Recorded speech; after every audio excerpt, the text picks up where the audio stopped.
ശ്രീ മോഹൻലാൽ ചിന്തിച്ചിരുന്നോ ഈ ദൃശ്യം എന്നുള്ളത് ഒരു ദൃശ്യവിസ്മയമാകുമെന്ന്?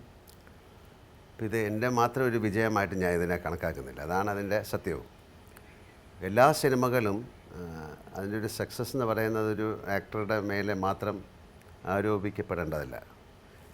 ദൃശ്യം എന്നുള്ള സിനിമയുടെ സക്സസ് എന്ന് പറയുന്ന ബേസ് അതിൻ്റെ കഥ, അതിൻ്റെ തിരക്കഥ, അതിൻ്റെ സംവിധാനം, അത്രേ അതിൻ്റെ ഒരു ക്രാഫ്റ്റാണ്. വളരെ എന്ന് പറഞ്ഞാൽ ഈ സിനിമ ഇങ്ങനെ ഷൂട്ട് ചെയ്യാൻ പാടുള്ളൂ എന്നൊരു നിയമമുണ്ട്. നമ്മൾ പലപ്പോഴും പല സിനിമകളും ആ സിനിമയ്ക്ക് ആവശ്യമല്ലാത്ത രീതിയിലുള്ള ഷോട്ടുകൾ അത് ആൾക്കാർക്ക് ഡിസ്റ്റർബൻസ് ഉണ്ടാക്കും. അല്ല ശ്രീ മോഹൻലാൽ, ആ സിനിമ ഞാൻ കണ്ടപ്പോൾ എനിക്ക് തോന്നിയൊരു പെട്ടെന്ന് എൻ്റെ മനസ്സിലേക്ക് വന്നത്, ശ്രീ മോഹൻലാലിന് വേണമെങ്കിൽ ചില അതിഭാവുകത്വം തൻ്റെ അഭിനയത്തിൽ വേണമെങ്കിൽ കാണിക്കാൻ പറ്റുന്ന ഒട്ടേറെ മുഹൂർത്തങ്ങൾ ആ സിനിമയിലുണ്ടായിരുന്നു. ഒരു നടൻ വേണം സ്ലിപ്പ് ചെയ്യാവുന്ന ഒരുപാട് തലങ്ങളുണ്ടായിരുന്നു. പക്ഷേ താങ്കൾ അവിടെയൊക്കെ പിടിച്ചെന്ന് മാത്രമല്ല, ഒന്ന് വലിഞ്ഞിട്ടാണ് താങ്കൾ ചെയ്തത്. എന്താ കാരണം വെച്ചാൽ അങ്ങനെ ഒരു അപകടം എവിടെയോ പതിയിരിക്കുന്നുണ്ടെന്ന് ഒരുപക്ഷെ താങ്കളുടെ പരിചയം കൊണ്ടും ചിരപരിചയം കൊണ്ടും താങ്കളുടെ ഉപബോധ മനസ്സിലുണ്ടെന്ന് എനിക്ക് തോന്നി. അങ്ങനെയല്ല, ഇപ്പോൾ ജോർജ് കുട്ടി എന്ന് പറയുന്ന ആൾക്ക് ഇങ്ങനെ ബിഹേവ് ചെയ്യാൻ പറ്റുള്ളൂ. അയാൾക്കൊരിക്കലും 1% പോലും അയാൾ ഓവർ ആക്ട് ചെയ്ത് കഴിഞ്ഞാൽ പിടിക്കപ്പെടാൻ സാധ്യതയുള്ള ഒരുപാട് സന്ദർഭങ്ങളിലൂടെയാണ് അയാൾ കടന്നു പോകുന്നത്. ഒരു പക്ഷേ അതിലൊരു സീനുണ്ടാകും, പോലീസുകാരൻ പറയാണ് അയാൾ തിരിഞ്ഞു നോക്കും, ജോർജ് കുട്ടി തിരിഞ്ഞു നോക്കും. അതാണ് പോലീസിൻ്റെ ലാംഗ്വേജ്, അല്ലെങ്കിൽ ഒരു എന്താ പറയേണ്ട ഒരു സൈക്കോളജിക്കൽ അപ്രോച്ചാണ്. പക്ഷേ ജോർജ് കുട്ടി എന്ന് പറയുന്ന ആൾ തിരിഞ്ഞു നോക്കാൻ ശ്രമിച്ചിട്ട് വേണ്ട എന്ന് പറഞ്ഞ് നടക്കുന്നു. അപ്പോൾ തീർച്ചയായിട്ടും ആ സ്ക്രിപ്റ്റിൻ്റെ പിൻബലം അതിനുണ്ട്. പിന്നെ അറിഞ്ഞോ അറിയാതെയോ നമുക്ക് അത്തരം സിനിമകളിൽ ഈ സാധാരണ ഇത്തരം സീരിയസ് വിഷയങ്ങൾ കൈകാര്യം ചെയ്യുമ്പോൾ, അല്ലെങ്കിൽ സെറ്റിൽ എന്നുള്ള വാക്കൊക്കെ ഉപയോഗിക്കാവുന്ന, അതിൽ വളരെ ശ്രദ്ധിച്ച് കൈകാര്യം ചെയ്യേണ്ടതാണ്. അതിനെ ഒരുപാട് സിറ്റുവേഷനും അതിനെ ഹെൽപ്പ് ചെയ്യാറുണ്ട്. ഒരു സൈക്കോളജിക്കൽ ത്രില്ലറുകളിൽ ശ്രീ മോഹൻലാലിൻ്റെ ശരീരഭാഷ തന്നെ വളരെ വ്യത്യസ്തമാണ്. മറ്റൊരു സിനിമയിൽ അഭിനയിക്കുന്ന പോലെയല്ല. പെട്ടെന്ന് താങ്കൾ എവിടുന്നോ ഒരു പ്രത്യേക തലം, ഒരു ഭാവം താങ്കൾ എടുത്ത് അണിയുന്നുണ്ട്. ഒരു പക്ഷേ അത് ആലോചിച്ചിട്ട് ചെയ്യുന്നതാണോ അതെയോ അല്ല, അങ്ങനെ സ്വാഭാവികമായിട്ട് നൈസർഗികമായിട്ട് വന്ന് ഭവിക്കുന്നതാണോ? ഇപ്പോൾ ദൃശ്യം എന്നുള്ള സിനിമ അഭിനയിക്കാൻ ചെല്ലുന്ന സമയത്ത് എനിക്കറിയില്ല എന്താണ് ഞാൻ ചെയ്യാൻ പോകുന്നത്. അതിൻ്റെ കഥ അറിയാം.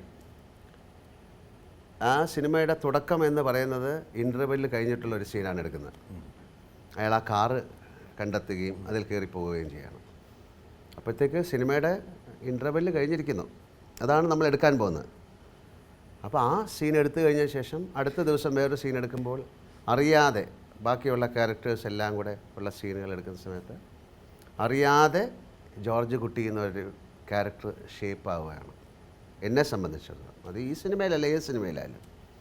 അത് എങ്ങനെ ചെയ്യുന്നു എന്ന് ചോദിച്ചു കഴിഞ്ഞാൽ അതിനൊരു മറുപടിയില്ല. ശ്രീ ലാൽ, ജിത്തുവിൻ്റെ വൈഫ് പറഞ്ഞൊരു കാര്യമുണ്ട്. അതായത് ലാൽ ഉഴപ്പി അഭിനയിക്കുകയാണ്. ഇത് ഈ പടം തകർക്കാനുള്ളൊരു പരിപാടിയാണെന്ന് തോന്നുന്നു. മഹാഭൂലോക ഉഴപ്പാണ്. ഒരു സിനിമ അഭിനയത്തിൽ കൊടുക്കേണ്ട ഒരു ഗൗരവമോ പാഠമോ ഒന്നും താങ്കൾ കാണിക്കുന്നില്ല എന്ന്. ഇത് ഞാൻ പറഞ്ഞല്ല, വേണം കേൾക്കാം. അതെ, ഈ ദൃശ്യത്തിൻ്റെ ഷൂട്ടിങ് ലാലേട്ടൻ വന്ന് ജോയിൻ ചെയ്തു. കുറച്ച് ദിവസങ്ങൾ കഴിഞ്ഞപ്പോൾ ലാലേട്ടനറിയാലോ എൻ്റെ വൈഫാണ് അതിൻ്റെ കോസ്റ്റ്യൂം ഡിസൈനർ. അപ്പോൾ ഒരു ദിവസം ഞങ്ങൾ റൂമിലിരിക്കുമ്പോൾ ലിൻഡ എന്നോട് ചോദിച്ചു, ലാലേട്ടന് പ്രൊജക്റ്റിൽ എന്തോ ഒരു താല്പര്യക്കുറവ് പോലെ തോന്നുന്നു, അങ്ങനെ ഇങ്ങനെയെന്ന് ചോദിച്ചു. അപ്പോൾ ഞാൻ പറഞ്ഞു എന്താ അങ്ങനെ തോന്നി? അപ്പോൾ ഞാൻ പറഞ്ഞു അല്ല, ലാലേട്ടൻ ചെയ്യുന്ന കണ്ടിട്ട് എന്തോ ഒരു ശരിയാകുന്നില്ല എന്ന് തോന്നുന്നു, അല്ലെങ്കിൽ എന്തോ ഒരു സുഖം തോന്നുന്നില്ല. അപ്പം ഞാൻ പറഞ്ഞു ആദ്യത്തെ 1-2 ദിവസം എനിക്കും അങ്ങനെ തോന്നി, പക്ഷേ ഇത് മിക്കവാറും സ്ക്രീനിൽ വരുമ്പോൾ ഇത് വേറെ രീതിയിലായിരിക്കും എന്ന് പറഞ്ഞു. അപ്പം ശരിക്കും ലിൻഡ അപ്പോഴും കൺവിൻസ്ഡ് അല്ല, എന്തോ ഒരു പ്രശ്നമുണ്ട്, ചിലപ്പോൾ നമ്മളിനി വല്ലതും എൻ്റെ ഡയറക്ഷൻ ശരിയായിട്ടാണ്, അങ്ങനെയൊക്കെ ഒരു ടെൻഷൻ പുള്ളിക്കുണ്ട്. ഇനിയിപ്പം ഇവൻ ചെയ്യുന്നൊന്നും ശരി, അങ്ങനെ വല്ല ഫീലിംഗ് ലാലേട്ടനുണ്ടാകും. പക്ഷേ കംപ്ലീറ്റ് വർക്ക് കഴിഞ്ഞ് പ്രിവ്യൂ കണ്ടു കഴിഞ്ഞപ്പം എന്നോട് ലിൻഡ വന്നിട്ട് പറഞ്ഞൊരു ഡയലോഗാണ്, ഓ ഇതൊരു വല്ലാത്ത മനുഷ്യൻ തന്നെയാണ്. കാരണം അവിടെ ചെയ്തപ്പം ഒരു ഉഴപ്പി ചെയ്യുന്ന പോലെ ഫീൽ ചെയ്തു, പക്ഷെ അത് സ്ക്രീനിൽ വന്നപ്പോൾ അത് എന്താ പറയുക, ഏറ്റവും പെർഫെക്റ്റ് ആയിട്ടുള്ള, ഏറ്റവും എവിടെയൊക്കെ കറക്റ്റ് ഫീൽ കൊടുക്കണോ ആ കറക്റ്റ് ഫീല് എവിടെയൊക്കെ എന്താ പറയുക, അത് എന്താ പറയുക, എത്ര നാച്ചുറലായിട്ട് ചെയ്തു എന്നുള്ള ആ ഒരു ഇത് എൻ്റെ വൈഫിൻ്റെ ഇതിൽ നിന്ന് വന്നു. ശ്രീ മോഹൻലാൽ, ഇല്ല ഞാൻ പറയാം. ഇപ്പം എന്താ പറയുക, ഇത് എനിക്ക് ഉറപ്പായിട്ട് അറിയാം ജിത്തുവും വൈഫും ഇത് ഒരുപാട് തവണ ചർച്ച ചെയ്തിട്ടുണ്ടാവും. ഉണ്ടാകും. താങ്കളോട് വന്ന് പറയാനുള്ള ധൈര്യം ഉണ്ടായിട്ടുണ്ടാവില്ല. ധൈര്യമല്ല കാര്യം, ഇത് അവർക്ക് തോന്നിയ ഒരു കാര്യമായിരിക്കാം. ഇതല്ലേ, ഇതൊരു സിനിമയ്ക്ക് ഒരു കണ്ടിന്യൂറ്റി ഓഫ് ആക്ടിങ് ഇല്ല. ഇപ്പോൾ നമ്മൾ 30ാമത്തെ സീൻ എടുത്തിട്ട് പിന്നെ എടുക്കാൻ പോകുന്ന 3ാമത്തെ സീനായിരിക്കും, അത് കഴിഞ്ഞിട്ട് 93ാമത്തെ സീനായിരിക്കും എടുക്കുന്നത്. അപ്പോൾ ഒരു ആക്ടറുടെ അറിഞ്ഞോ അറിയാതുള്ളൊരു ബ്രില്യൻസാണ് അത്. അതിനെ ഇപ്പോൾ പെട്ടെന്നൊരു ഉദാഹരണം ഞാൻ പറയാം. തന്മാത്ര എന്നുള്ള സിനിമ കണ്ടതിന് ശേഷം എൻ്റെ കൂടെയുള്ള ആൻ്റണി എന്നോട് വന്നു, സാറേ എനിക്കിങ്ങനെ ഷേക്കാൻ. ഞാൻ പറഞ്ഞ എന്താണ് സാർ, ഞാനിതിൻ്റെ ഷൂട്ടിംഗ് കണ്ടപ്പോൾ ഇത്രയും സീരിയസ് ആയിട്ടുള്ളൊരു പ്രമേയം, ഓരോ ഷോട്ട് കഴിഞ്ഞിട്ട് സാറ് വന്നിട്ട് ഭയങ്കര ചിരി. ഞാൻ എപ്പോഴും അങ്ങനെയാണ്. എൻ്റെ ഒരു ഷോട്ട് കഴിഞ്ഞ് കഴിഞ്ഞാൽ ഞാൻ അതിൽ നിന്ന് മാറാനായിട്ട് ഞാൻ പോയിട്ട് തമാശകളും കാര്യങ്ങളും പറയാതെ ചിരിക്കുക ആൾക്കാരുമായിട്ട്. അപ്പം ആൻ്റണി പറഞ്ഞു, ഞാൻ വിചാരിച്ചത് വളരെ എന്താണ് സംഭവിക്കാൻ പോകുന്നത്, പക്ഷേ സിനിമ കണ്ടപ്പോഴാണ് എന്ന് പറയുന്നൊരു ടോട്ടാലിറ്റിയെക്കുറിച്ചൊരു ധാരണ നമുക്കറിയാതെ ഉണ്ടാകും. പിന്നെ നമ്മുടെ ഒരു മെത്തേഡ് ആക്ടിങ്ങോ അങ്ങനെയൊന്നുമല്ല.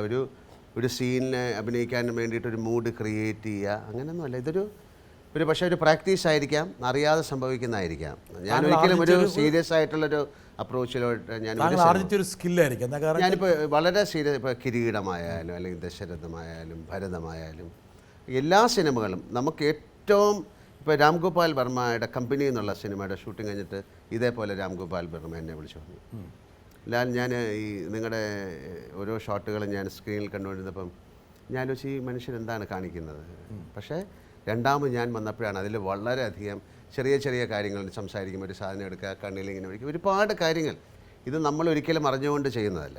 അപ്പോൾ അറിഞ്ഞുകൊണ്ട് ചെയ്യുന്നതിനെക്കാട്ടിലും അറിയാതെ ചെയ്യുമ്പോഴാണ് അത് കൂടുതൽ ഈ നാച്ചുറാലിറ്റി എന്നൊക്കെ എപ്പോഴെങ്കിലും ലാലിന് തോന്നിയിട്ടുണ്ടോ, അതായത് ഈ കഥാപാത്രം ഇങ്ങനെ ആയിരിക്കണം, ഒരു ബോധപൂർവമായിട്ട് അതിനെക്കുറിച്ചൊന്ന് കോണ്ടംപ്ലേറ്റ് ചെയ്ത് ഒന്ന് ചിന്തിച്ച് മനസ്സൊരു മനനം ചെയ്ത്?